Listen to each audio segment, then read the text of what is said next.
urinary bladder, motor supply, and sensory supply. So the motor supply is related with parasympathetic and sympathetic innervation. Parasympathetic, S2, S3, S4 spinal nerves, and sympathetic belongs to thoracic and lumbar, thoracolumbar, T10, T11, T12, L1 and L2. Parasympathetic innervation, preganglionic parasympathetic fibers arise from the S2, S3, S4 spinal segments, that is spinal micturition center, pass through the pelvic splanchnic nerves and inferior hypogastric plexus to terminate in the nerve cells located in the vesical plexus. The postganglionic fibers arise from the vesical plexus and supply the urinary bladder. Sympathetic innervation, the preganglionic sympathetic fibers arise from the T10 to L1 spinal segments and terminate in the cells of inferior mesenteric, superior hypogastric, and inferior hypogastric and vesical plexus. The postganglionic fibers arise from the cells within these plexus and supply the urinary bladder. Now the parasympathetic fibers stimulate the contraction of the smooth muscle of the bladder wall. What are the smooth muscle? What is the smooth muscle? Detrusal muscle. So the detrusal muscle contraction belongs to parasympathetic fibers and it relaxes the internal urethral sphincter vesicae. Now the sympathetic fibers have little or no action on the detrusor muscle and play only a minor role in maintaining urinary continence by causing contraction of the sphincter vesicae.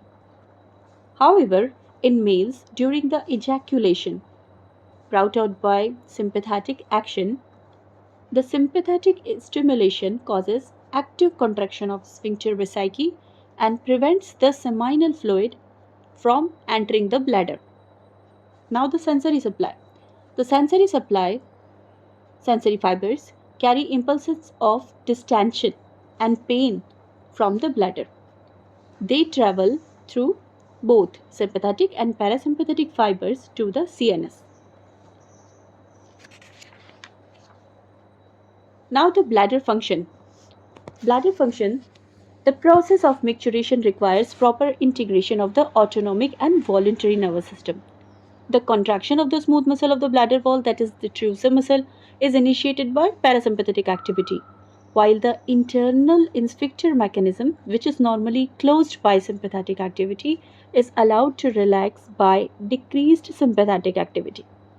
The external sphincter mechanism, which can be voluntarily relaxed to allow micturition, is controlled by pudendal nerve, that is S2, S3 and S4. Now the atonic bladder, autonomic reflex bladder and autonomous bladder. Three important concepts are there. Autonomic nervous system is related with it. The bilateral anterolateral chordotomy is related with carcinoma of bladder. Distension is filling of bladder. It is related with posterior white column of the spinal cord.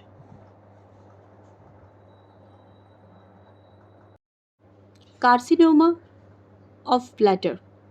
The fibers carrying sensation of the distension, that is filling of the bladder, travel through the posterior white column of the spinal cord, fasciculus gracilis and nucleus. While the fibers carrying pain travel through the anterior and lateral white columns of the spinal cord.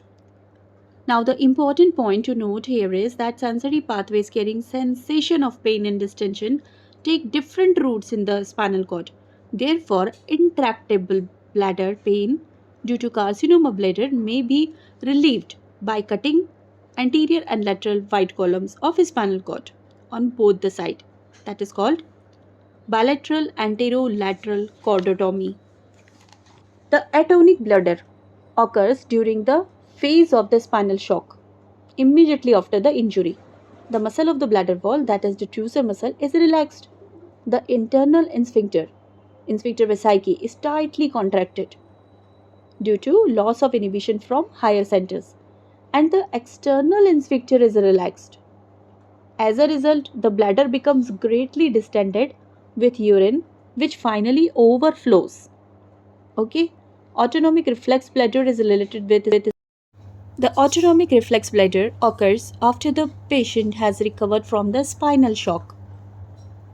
And if the cord is injured above the level of segments responsible for parasympathetic outflow, spinal micturition center S2, S3, S4, due to involvement of descending fibers from paracentral lobule, the cortical micturition center, the voluntary control on bladder is lost. As a result, the bladder fills and empties reflexly. The stretch receptors in the bladder wall are stimulated as the bladder fills, and the afferent impulses pass to the spinal cord, that is S2, S3, S4. From the spinal cord, the efferent impulses pass to the bladder, causing detusor muscle to contract and internal and external sphincter urethrae to relax, leading to emptying of the bladder. The spinal reflex for emptying the bladder occurs every 1 to 4 hours. The autonomous bladder occurs if the sacral segments S2, S3, S4 of the spinal cord are destroyed. In this condition, the bladder has neither reflex control nor voluntary control because both reflex center for bladder emptying S2, S3, S4 and descending fibers from voluntary cortical center have become non-functional. As a result, the bladder wall becomes flaccid and the capacity of the bladder is greatly increased. It fills to capacity and overflows, causing continuous dribbling of urine. So, the continuous dribbling of urine is related with autonomous bladder, automatic reflex bladder, and atonic bladder. Spinal cord